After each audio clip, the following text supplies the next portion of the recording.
Hello, Intro to IR class. Dr. Maiden here with the second lecture in our series on human security. This is Intro to IR 5.2, Challenges to Human Rights Implementation and Enforcement.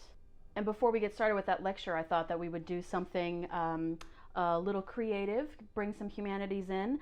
I am going to do a dramatic reading of the first chapter of The Plague by Albert Camus. Okay, I thought it only fitting. A lot of people, I actually have a friend that is doing a book club, and this is the book that they have chosen to do during this time of quarantine. Ready? The Plague, Part 1. The unusual events described in this chronicle occurred in... Okay, so no, I'm not actually going to read The Plague to you during this lecture, but something kind of cool did happen. I don't know if any of you guys, this is like a used book that I found. I've had this thing for ages. It just sits up on a shelf. But don't you just love it when you get a used book and you find something inside? I had no idea. I've literally had this book for years. There was this cute postcard inside. It's View of the Cumberlands from Milliken's Overlook in Falls Creek Falls State Park. Falls Creek Falls State Park. Pikeville, Tennessee? I don't know. But it looks really old. It's like really yellowed and dated. Isn't that kind of fun though? Like little treasure hunting you do in used books. It came with a postcard. All right. Anyway, let's get into the lecture here. 5.2, this is building off of, obviously 5.1 was looking at human rights. And then this lecture is looking at the challenge of implementation. So you can probably already imagine a lot of the things that we're going to be talking about here, particularly since we've already had lectures on things like international law, humanitarian intervention, and we've talked about some of these challenges, okay? So if we're looking at how we actually go about implementing and enforcing human rights laws or addressing human rights violations, there are three approaches that we're going to walk through in this lecture. So if you're following along in the slides, that's that first slide there that I've put together. Three initiatives, three approaches. So we have state-based, IO approaches, international organization approaches, and then NGO approaches and initiatives to actually enforcing and implementing human rights law. So we're going to walk through each three of those in this lecture. So if we start with state-based initiatives, there are four that we can break down. State-based initiatives to actually promote and protect human rights. So the first one, we can probably already think of this from other lectures that we've done. I'm going to use some examples, is direct action. So direct action is literally direct action taken by states, state authorities to protect and promote human rights. So direct action could be something as straightforward as modifying our behavior. So whether it is state enforced or it's the state coming together, maybe it's a charge led by political parties, it's a charge led by individuals within parties, to push for something like cultural change, to push for something like new laws. So if you think of something like the civil rights movement, modifying behavior to say, you know what, it doesn't super matter what water fountain people use. Right? That was modifying behavior, decades of entrenched behavior that said it does matter what water fountain or what bathroom people use. Direct action was taken to say, no, it doesn't. This is a cultural shift, then that translated into a legal shift of use whatever water fountain you want. Okay. You can also do things within direct action like public campaigns to confront in particular human rights violations. So the book goes into a big topic here, restorative justice. Fun note, fun aside, if any of you are thinking to the fall semester, hopefully we will be back to normal-ish, especially since this is an intro class. I wanted to flag for you guys that I will be teaching 3 classes in the fall. And the one, if this interests you at all, anything that we're doing with this human security section, you should really check out the class that I'm going to be teaching called Politics of Peace and Conflict. It's an elective that we're doing. It's the first time UNF will be offering it because it's the first time yours truly is here to teach it. So I'll be dusting off my PhD in peace studies, right? I have PhDs in political science and peace studies, and I'll be teaching that class. So we'll be diving into a lot of this subject material we're going over in human security in a lot more detail in that class.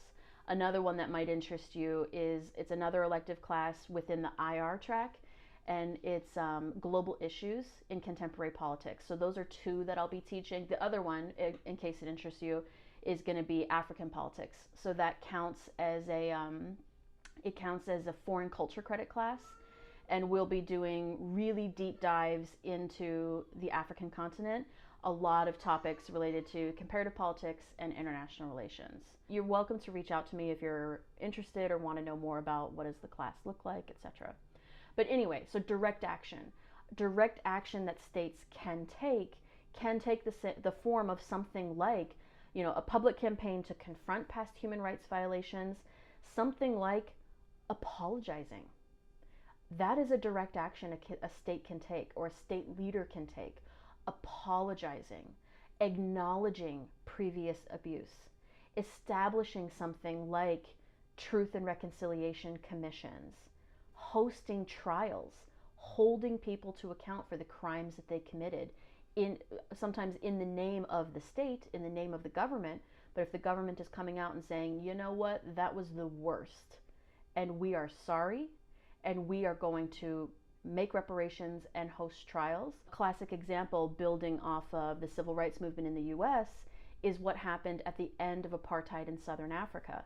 They had a massive Truth and Reconciliation Commission that focused on just that. These elements of, we are sorry, we are going to acknowledge what apartheid did and what it's continuing to do. We are going to host trials, we're going to host reparations. That is direct action a state is taking, to say we can't change that it happened, but we can try to make it better for the future. Okay. Other things that you can see that might fit in with some of the lectures we've done in this class, and then also for those of you that are in my other class, my Intro to Comparative, we've talked a lot about this. A form of direct action when you're facing human rights violations can be something like a revolution, a populist revolt, an uprising, where the people take it on themselves within a state to say, this will not continue to happen. We will not allow you to torture us, to put us in cages, to disappear us. Whatever is happening within a state, you can have a revolution at the grassroots level that is mass turnout of the people aimed at direct action, that direct action being regime change. Okay? So the second one, we're still in state-based initiatives here. The second initiative states can take to enforce human rights laws would be something like rewarding people, incentives, right? We've talked a lot about carrot and stick. So if we're looking at carrot right now, incentives, rewarding people that have a good human rights record, rewarding other states that have a good human rights record. This will go directly, this all ties into the economic security section we did. Remember our foreign aid lecture, where we talked about efforts at democratization are to be applauded. They are to be rewarded.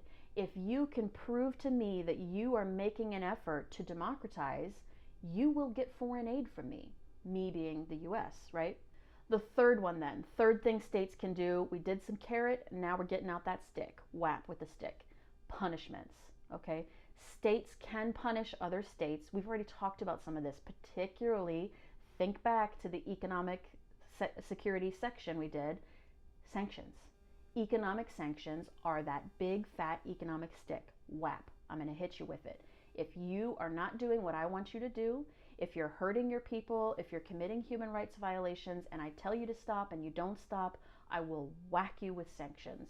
Embargoes, smart sanctions, boycotts, military sanctions, whatever I need to do, I will attempt to stop that behavior from continuing. Okay. The fourth one then, the last one here with state-based initiatives, is universal jurisdiction. And we've already mentioned this before. We mentioned it in the law lecture, but it's coming up here again. So the idea here is that states can claim human rights laws have universal jurisdiction, meaning that they can hold other states accountable for crimes.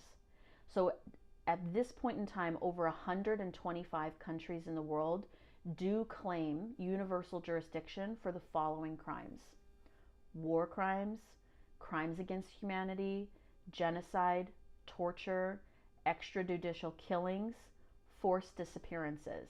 These all make the list of human rights violations that most countries in the world admit and concede to these are universal, these have universal jurisdiction. So if I do it, you can come and get involved. So let's stop there, and we're going to come back together and go over the other two. So IO based initiatives and NGO based initiatives. But first, I was thinking, I thought during the first break, so the plague, that's a super bummer, right? No one wants to be sitting around reading the plague. So what's the opposite? What's something fun, the opposite of the plague? And this is what I came up with. A bubble wand. Whoa, pretty cool, right? That's not the only thing it can do. It can also light up, and it's about a year old, so it doesn't make music anymore, but once upon a time, it made music too. So, all right, take a break, and we will be right back together.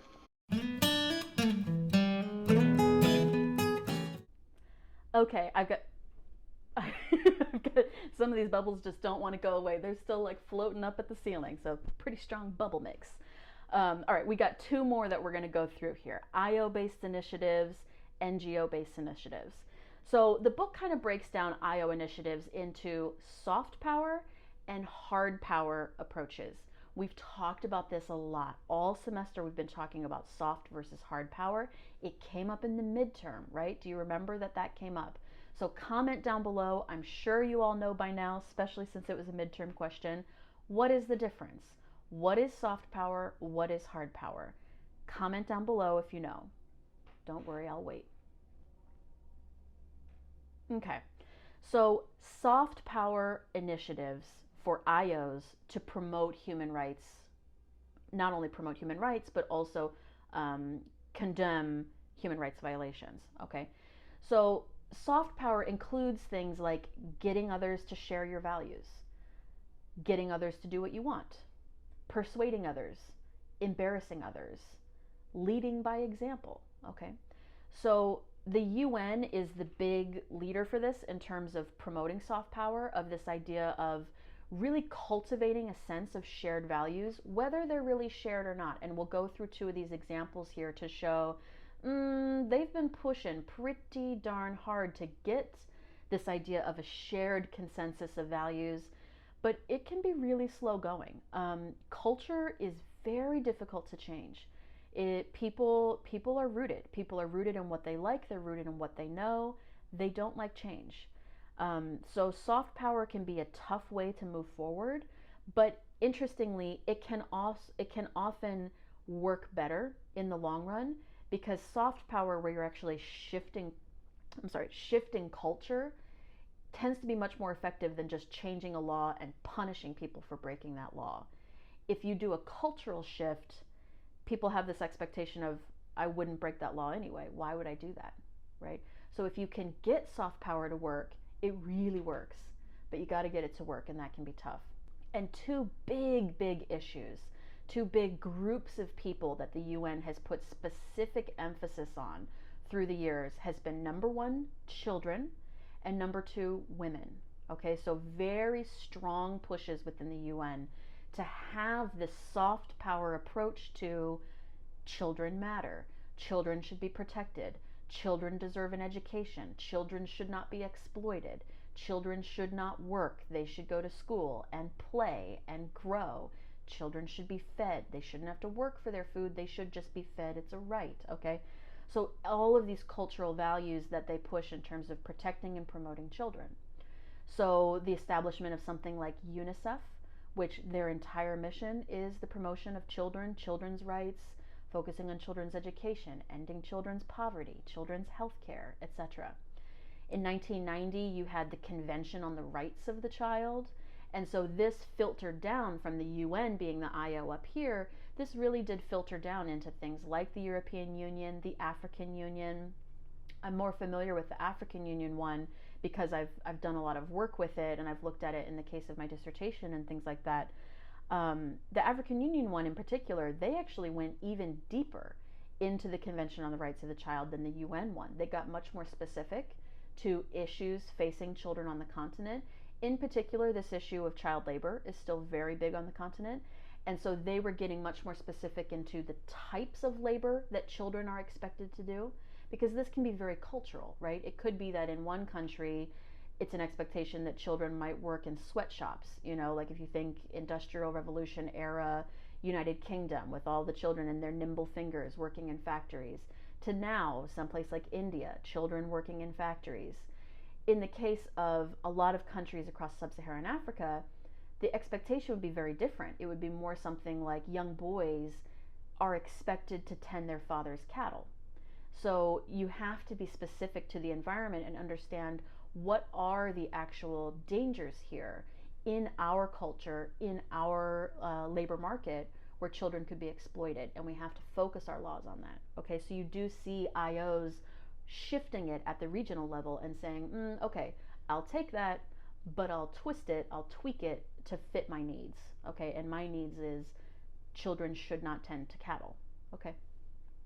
The other one then, women being a very big focus of the UN, all types of initiatives. So the Convention on the Elimination of all forms of discrimination against women, the establishment of UN Women, which is an entire branch of the UN focusing on women's issues, resolution after resolution after resolution being passed at the Security Council level, designed to protect and promote the needs of women, not only women in combat, women that are combatants, but also non-combatants, in peacekeeping operations, in post-conflict peace building, all this focus on women. And so we can look, though, the extent to which, even from the previous lecture we did, looking at real challenges remain. Very serious challenges remain, both in terms of children and women.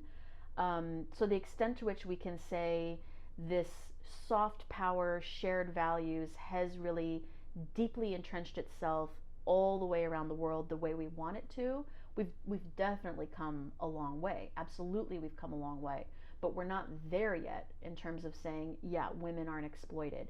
Women have equal pay to men. There are still challenges of people not respecting this value shift that we've been attempting to do. Okay.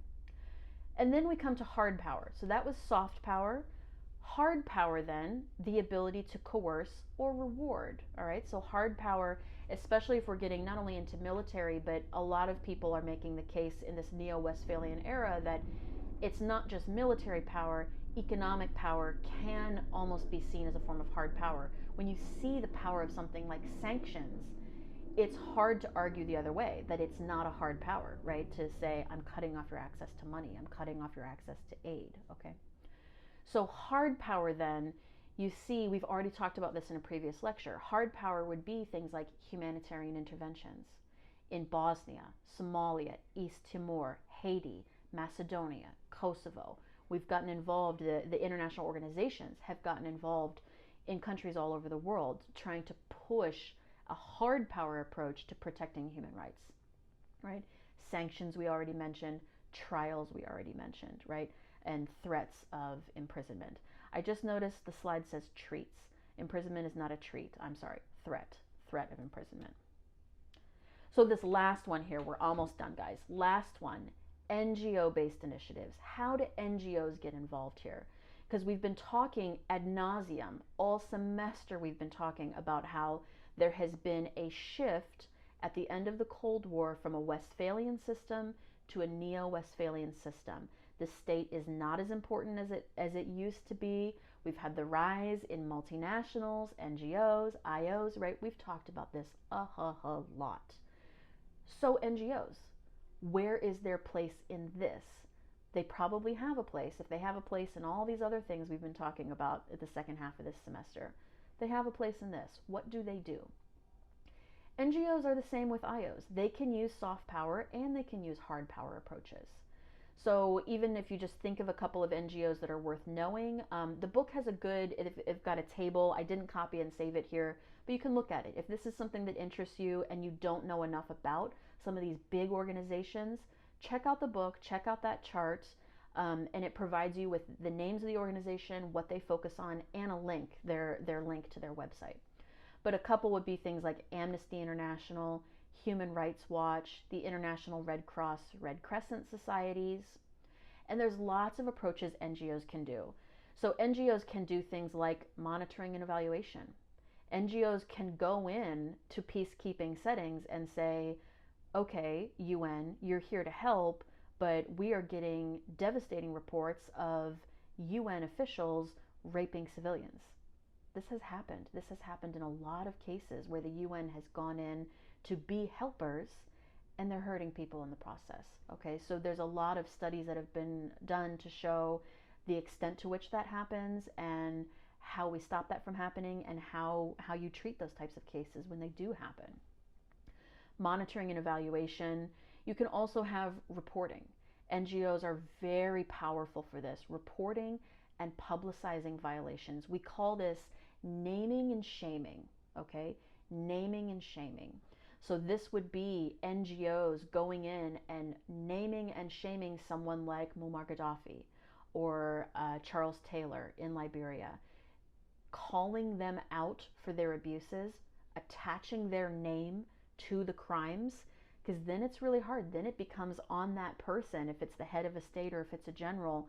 Once you have some of these very established, respected human rights watch groups commenting on you and saying, I know for a fact that Bashar al-Assad is gassing his own citizens. I know that Saddam Hussein is disappearing his own citizens.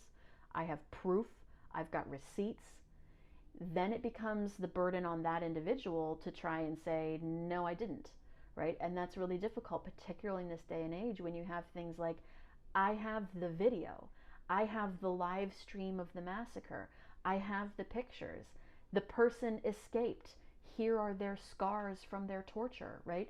It can be really hard for people to pretend that it didn't happen when there is the burden of proof is such that we can prove it in more interesting ways than we ever have been able to before.